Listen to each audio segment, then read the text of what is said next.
Pengertian filsafat. Secara etimologis, kata filsafat berasal dari bahasa Yunani yang terdiri dari dua kata, yaitu philos dan sophia. Philos yang memiliki arti cinta dan sophia yang memiliki arti kebijaksanaan. Sehingga kata filsafat dapat diartikan sebagai cinta akan kebijaksanaan, atau upaya mencari kebenaran dan pemahaman yang mendalam tentang berbagai aspek kehidupan. Selain itu, terdapat beberapa definisi dari para ahli tentang filsafat, di antaranya yang pertama yaitu Plato. Menurut Plato, filsafat adalah upaya manusia untuk memahami realitas yang lebih tinggi dan universal. Yang kedua, terdapat Aristoteles. Menurut Aristoteles, filsafat sebagai ilmu yang mencari prinsip-prinsip dasar sesuatu. Yang ketiga yaitu Immanuel Kant. Menurut Immanuel Kant, filsafat sebagai ilmu yang berusaha menjawab pertanyaan fundamental tentang manusia, Tuhan, dan alam semesta. Yang keempat yaitu ada René Descartes. Filsafat adalah refleksi rasional yang berusaha mencapai kebenaran yang absolut. Yang kelima yaitu Karl Jasp. Filsafat yaitu sebagai upaya manusia memahami keberadaannya sendiri dan hubungannya dengan dunia. Saya di sini selaku moderator kedua akan melanjutkan presentasi dari rekan saya Rasya Yunisa. Perkenalkan, nama saya Yunitisari. Baiklah, di sini saya akan membahas tentang hakikat filsafat. Hakikat filsafat berkaitan dengan sifat dasar dan tujuan utama filsafat dalam memahami realitas. Filsafat tidak hanya menelaah sesuatu yang tampak di permukaan, tetapi juga mencoba mengalis esensi terdalam dari suatu konsep dan fenomena. Terus juga ada hakikat filsafat. Yang pertama ialah mendasar. Filsafat bertujuan untuk memahami prinsip-prinsip dasar dari segala sesuatu, termasuk ekstensi, moralitas, dan pengetahuan. Nomor 2, kritis. Filsafat mengajarkan manusia untuk mempertanyakan hal-hal yang dianggap benar secara umum.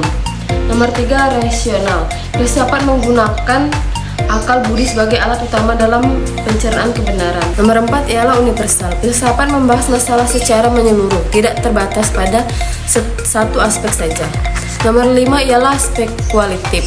Filsafat seringkali melibatkan pemikiran hipotetis dan abstrak untuk memahami sesuatu yang belum pasti.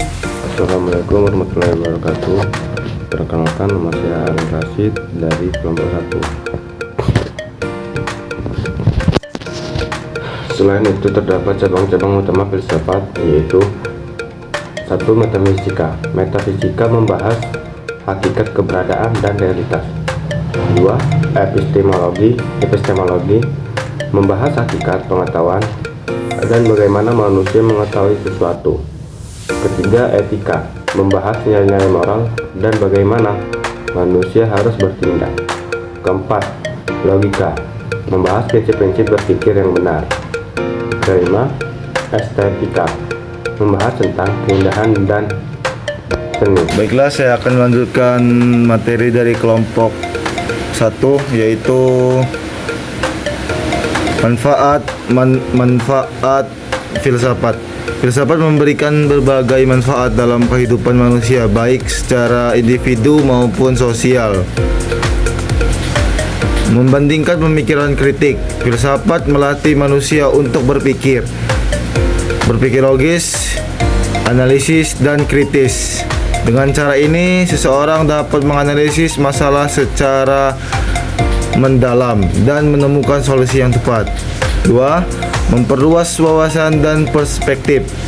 Melalui filsafat, seseorang dapat memahami berbagai sudut pandangan dan cara berpikir yang berbeda.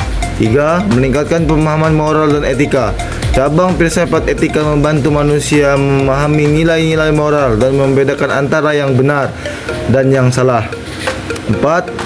Menumbuhkan kebijaksanaan. Filsafat mengajarkan manusia untuk tidak terburu-buru mengambil keputusan, melainkan mempertimbangkan secara mendalam. 5. Memberikan landasan ilmu pengetahuan. Filsafat adalah induk dari ilmu semua pengetahuan seperti fisika, biologi, dan sosiologi. Lahir dari pemikiran filosofi dan mendorong. 6. Mendorong pencarian kebenaran. Filsafat menentukan manusia untuk terus mencari kebenaran, baik melalui refleksi pribadi maupun dialog. 7. Membantu menghadapi kehidupan yang kompleks. Dalam dunia modern yang penuh dengan tantangan, ketidakpastian, filsafat membantu manusia untuk berpikir jernih, membuat keputusan yang bijaksana, dan menjalani kehidupan yang bermakna. Sekian presentasi dari saya. Wassalamualaikum warahmatullahi wabarakatuh.